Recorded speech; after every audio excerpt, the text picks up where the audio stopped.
Development Education in the Department of Organizational Leadership, Policy and Development at the University of Minnesota. And she's also an affiliate at the Faculty of Interdisciplinary Center for Global Change. Her scholarship and professional practice are concerned with inequalities in education, focusing on how poverty and gender, ethnic and caste relations affect educational participation and future civic engagement, livelihoods and well-being. She has published widely in that field, and today she's speaking to us about capabilities to redress educational inequalities for marginalized youth. Over to you, Professor Dejaeghere. Thank you, Faye.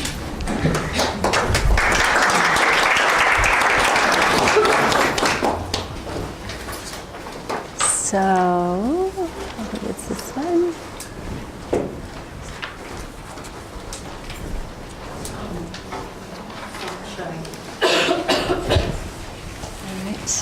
Thank you. All right. So good morning, everyone, and thank you so much for this warm welcome and the opportunity to be here at UFS. This is my second visit to the campus, but this is one I feel that I will have a better opportunity to get to know the campus, get to know Bloemfontein, and to engage with all of you. It's rather daunting to start out this morning, just because I haven't had a chance to really get to know many of you on a yet one-to-one relationship, but I hope that this next couple of days affords that opportunity. So as Faye said, and am I in the vision of? No, you're fine. It's okay? All right. I have to be able to reach this because there's no clicker, yeah? So let me do this.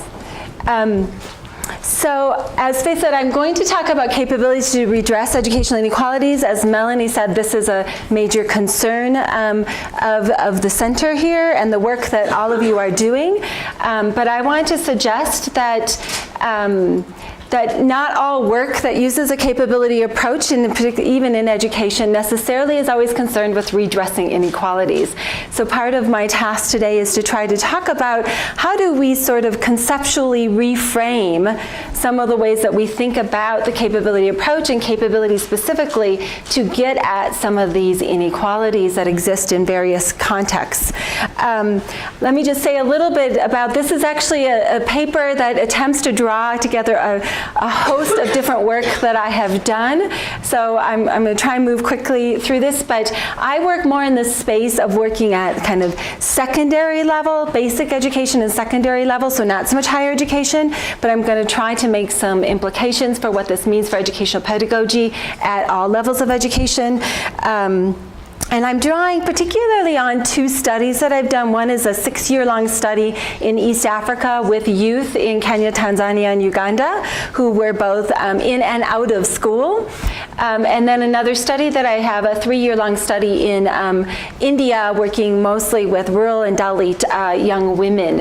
And so that's where these ideas of these capabilities come from, is from that empirical data, but mostly I'm going to focus on, I'll give you bits of examples of the empirical data, but I'm going to focus on kind of conceptualizing this. So I want to suggest that there's the challenge that I'm trying to address here is that educational institutions and practices actually reproduce most social inequalities. Yet we have this strong belief that it is transformative, and I think it can be transformative, but it isn't always necessarily so, right? So I want to focus on how we can make it more transformative, but we need to recognize that it actually is more reproductive sometimes. I also want to suggest that from a capability perspective, that many scholars use the capability approach more broadly, not necessarily ones within this group. And even those who use sort of capability lists are not necessarily explicitly targeting how to redress inequalities. And I want to suggest even Nussbaum's own notion of critical thinking, world citizenship, and imaginative understanding, well, I think are important qualities or important educational capabilities, do not necessarily in and of themselves redress inequalities. I think they can, but they don't necessarily do so unless we look at how they can redress them. So So that's part of the conceptual task I want to try to take on. So I think there's both a sort of conceptual or theoretical question and a political question, which is how can capabilities and the CA be specifically used to address marginalization that many youth face? And I'm going to broadly use the term youth. It's kind of the large population I work with that can span from anywhere from, basic education into higher education and beyond.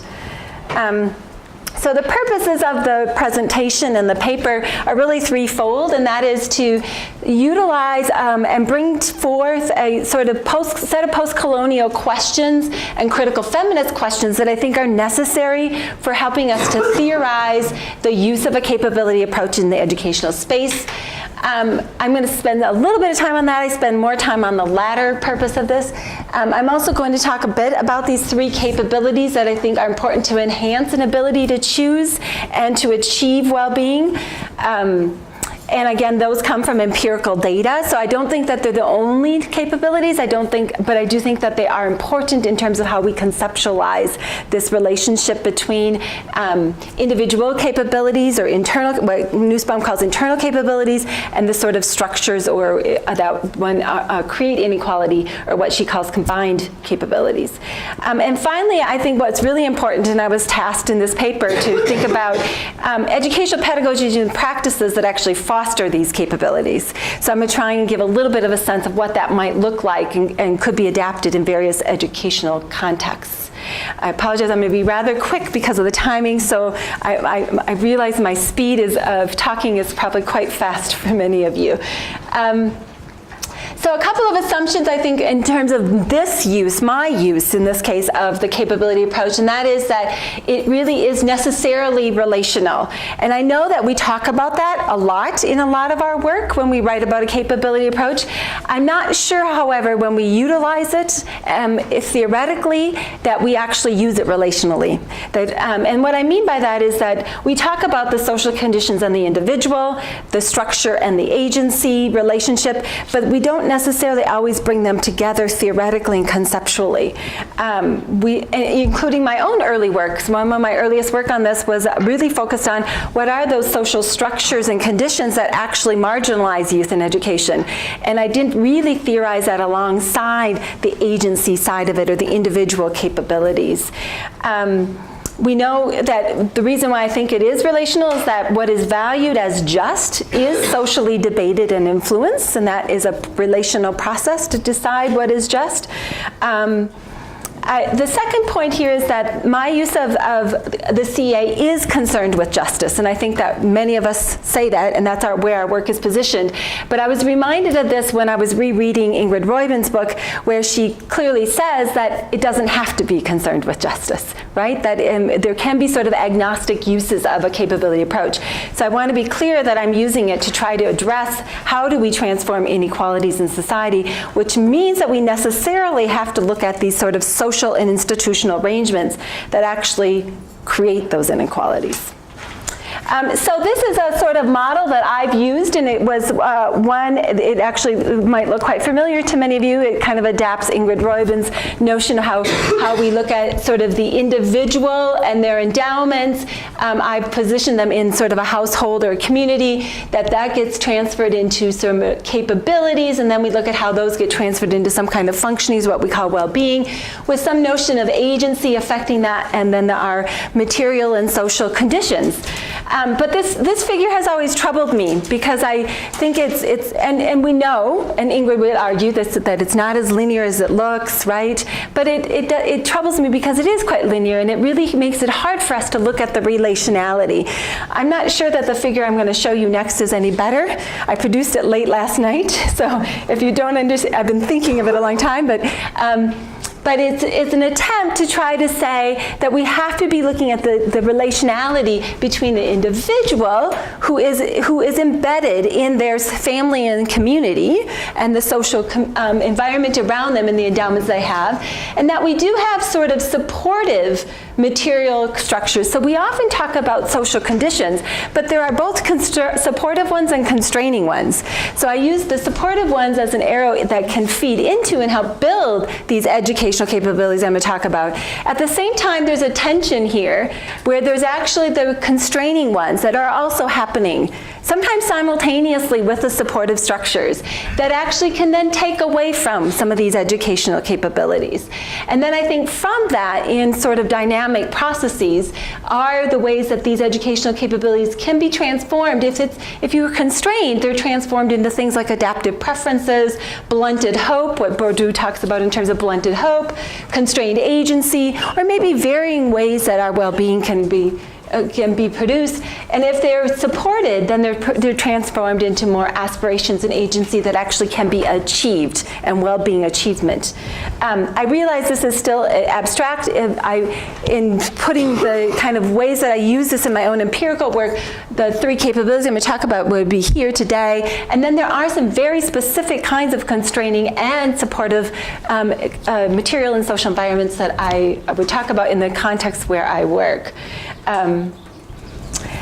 But to look at the kinds of both constraining kind of in social and material environments, or the supportive ones, I think we need to be able to use other theories to think about how we use a capability approach. And for me, I've found that a post-colonial and feminist perspectives are really important, primarily because this last point, that they both attend to the different forms, ways that material, discursive, social forms of power take shape and thus create inequalities. And that these inequalities thus are often long-standing. They're situated within sort of political, economic regimes, social regimes, and without actually really kind of understanding what those forms of power are, I think we can overlook how to actually transform the inequalities. So what I do in the paper, and I'll do here briefly, is pose a set of questions that come from various post-colonial and critical feminist theorists that I think help us to ask, what are the sort of political and economic conditions that exclude us from education, or exclude some, right, some from education and their future livelihoods or their future well-being? And in the context where I've been working in Tanzania, this is a question Nyerere particularly asked at the time of decolonization, to say, well, how did the colonial system specifically exclude, and therefore what do we politically and socially need to do to actually transform inequalities? But I think there are also questions to ask in present day about what that looks like and how those inequalities continue to be dynamic and transform. I think we also need to ask who's othered, how and by schooling, kind of sort of Spivak's question, who's being othered? Or another way to ask this from Yuval Davis is, what are the politics of belonging? What produces sort of belongingness or a lack of belonging, and they're in relation to education? And I think really importantly, and Melanie, you have some recent work that's starting to point to some of this, is what are the material and psychological effects of this kind of exclusion? Drawing on kind of Fanon and Hall and others that say there are real psychological effects of it being excluded. And therefore, how do we address that and redress that in education? From a critical feminist perspective, I think we need to ask about the sort of unequal gender relations that are perpetuated in political and economic regimes. I think we also need to ask how specific gender norms get reproduced or recreated through various social relations, specifically in schools, but in relation to communities. And finally, and I think drawing both on Fraser and Gibson Graham, who are a pair of feminist economists, I really have found some ways of thinking about how do we actually think about the political and educational forms that actually disrupt these sort of social arrangements. And Gibson Graham particularly take on that from an economic perspective. How do we create different kinds of economies that can disrupt some of the material, particularly material inequalities? So what are some of these capabilities to redress them? Well, so one of them is, the first capability I'm talking about is recognition, and what's the opposite in some ways of that is status inequalities, right? So when we ask this question of who's excluded, right? What's the form of othering? What are the specific social or political conditions that exclude? And what are the psychological material effects of that exclusion?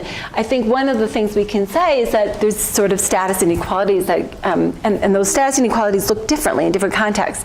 So in the context where I'm in East Africa where I was working, a lot of it was youth whose parents were not educated. And therefore, in some ways, they were often caught in the tension also between whether to be educated or not educated, right? And that's a form of exclusion that they've been, and a particular psychological effects from that exclusion as well. Female youth in that I was working with, there's different forms of exclusion, particularly along them. I'm not lumping them all as homogeneous, but I'm trying to give some examples.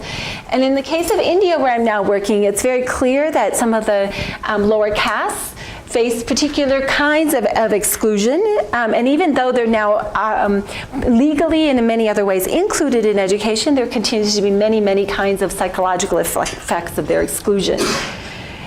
So here's a quote actually that I think really illustrates this sort of misrecognition or these sort of status inequalities that happen from a young man that we interviewed so I interviewed in this project people for 5 years. And he was talking about before he entered a retraining program. He'd been out of school since grade 7, his standard 7. So he'd finished primary school, had never been able to go to secondary school, and he went back into a non-formal education program. And he really identifies, I think, this misrecognition, this quote by saying, if the community doesn't know you, they see you like those other youth. And he used Swahili words of things like you're idle, you're on the street, and you can go out and ask for work, but they won't hire you because they have grouped you with those other youth, right? So putting you in a particular status inequality. But I'll show you another quote from him a little bit later. He goes back to talk about then how he becomes recognized. And I've been trying to theorize what does the program do and what does education do to actually create that recognition. But what is recognition? And I want to argue this is where we need to think about this relationality. I think it's more than just affiliation. I think it's more than just relationships with others.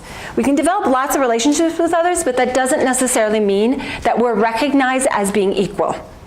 And I think that Nussbaum, at the end of her definition of affiliation, gets at this a little bit. But if people look at part of her definition, the end of her definition says to be recognized as equal.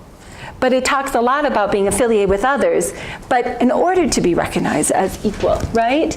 And I draw much more on Nancy Fraser as well in thinking about this as recognition is being able to participate on an equal status level, and not necessarily around identity politics, around who you're grouped as an identity, but that we're simply on different status levels, social status levels in society, and we have to be able to participate in equal levels. So Sudi goes on to say, and this is actually from the book that I wrote on the project. Some of you may know of that work. So if you want to read more about this, you can read in that book. But he goes on to say, but now, this is about 3 years later after he'd been participating in it, he says, they value, referring to the community around him that he lives in and works, he says, they value and respect me because I can give advice to other youth and they trust me and give me work. I'm a hard worker. I can catalyze change. So he talks about being recognized. He talks about being trusted, right? But that takes time, and it takes, in this case, being recognized as somebody who was actually educated and trained, right? And so education can offer this, but it doesn't necessarily offer it because it takes time being in relationship with other people to be valued and recognized by them. So I think that, well, how do we do this in our education systems and pedagogy? Well, one is, I think, not only valuing youth, but also valuing what Fattar calls the life world knowledge, right? The knowledge that they bring to their context, to their to school, to their future work in their lives. It does require, this came more out of our data, I think, but fostering engagement with those particularly who don't value them. And that takes a lot of work. How do you introduce youth to people who basically have been excluded and said, you're on the street, you're of no value, right? Or you're an at-risk youth. How do you introduce them to people and help them to try to understand and see them that they can be of equal status? And some of that actually means it's dialogue, right? It's a dialogue about learning about people's experiences and their circumstances, learning about their ideas and dreams, but it also really requires learning and working alongside, almost to embody that recognition, I think. And finally, drawing on Murphy, Graham, and Lampley's work in Uganda, they talk about a notion of fostering a thick sense of trust, a notion of trust with people in vulnerable relationships that you may not necessarily know or may not actually see you in the same equal status. So how do we develop those kinds of trust?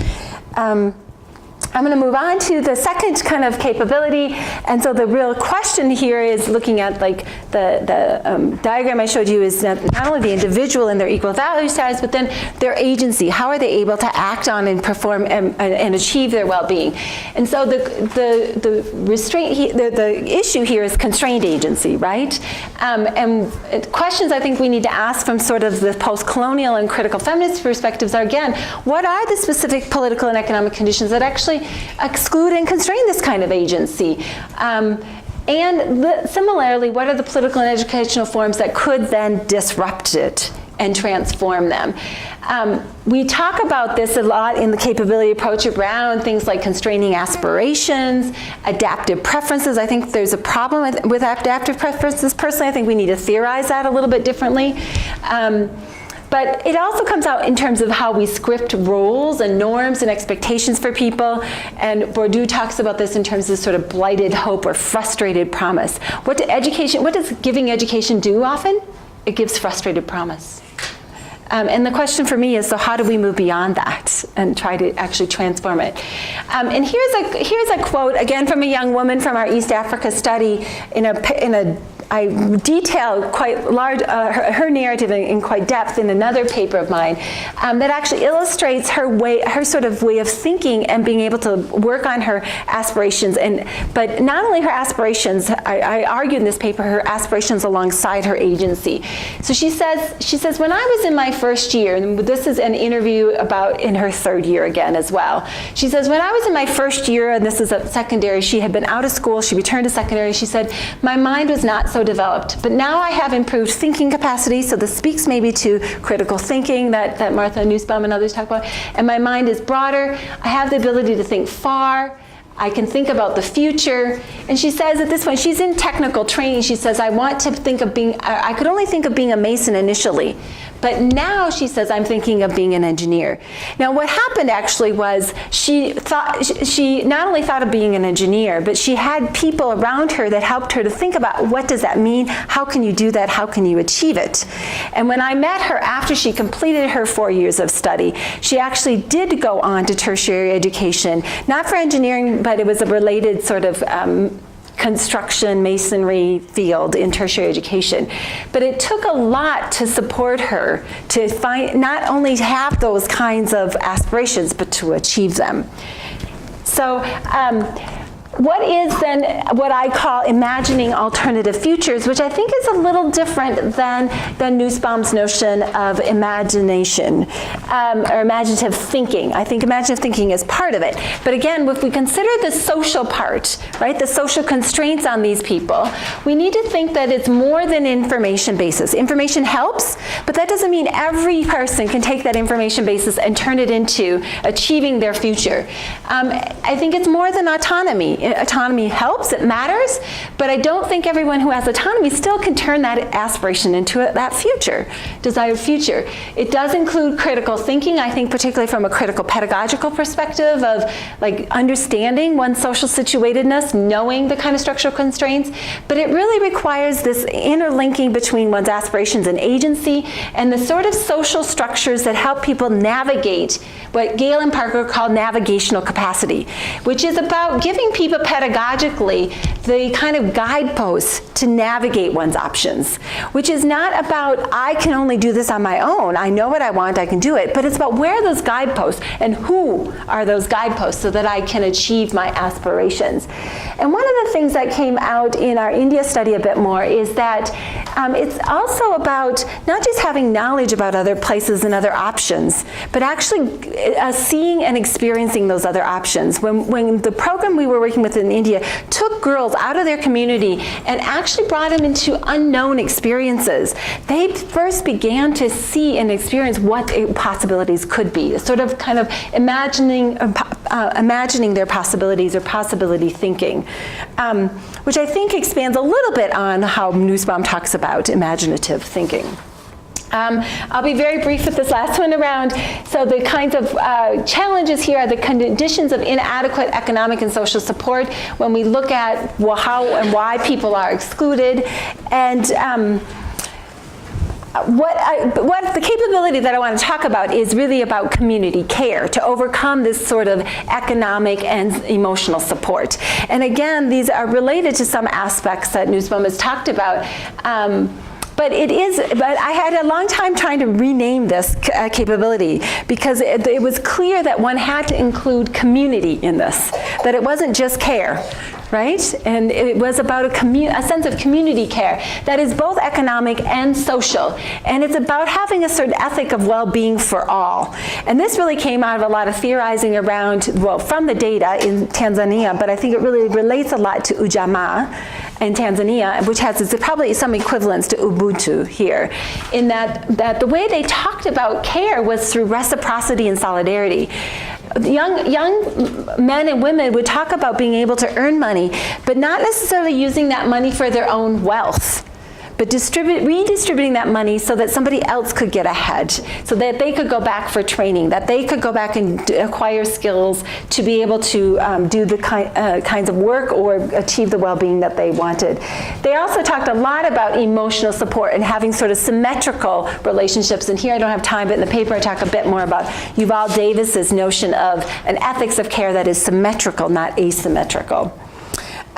So one example that came from one of the young women in the program where she tries to express this sort of community care for herself is that she says, I see these other people, the other youth that she knows in the community who don't have work, and they're ready to help those who don't have work, and I'm ready to help those who don't have work.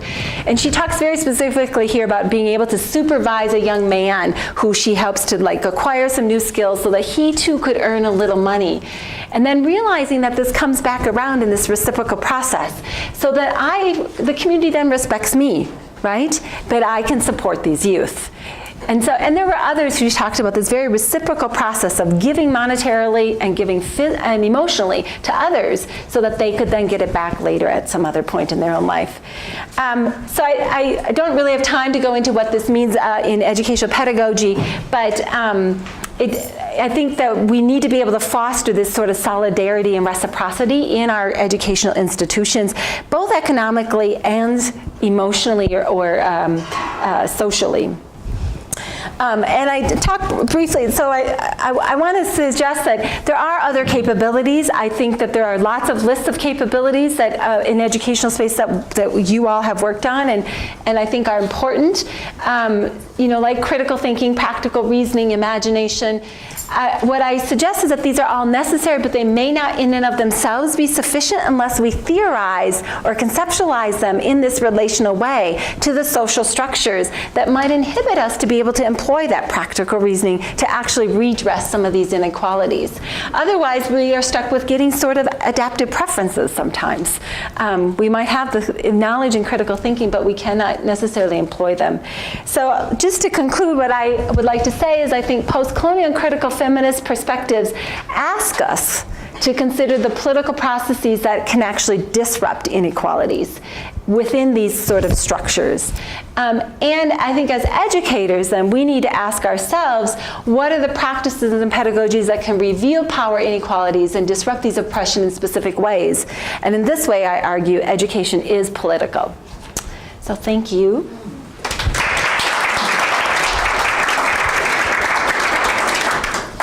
Okay, thank you very much, Joan.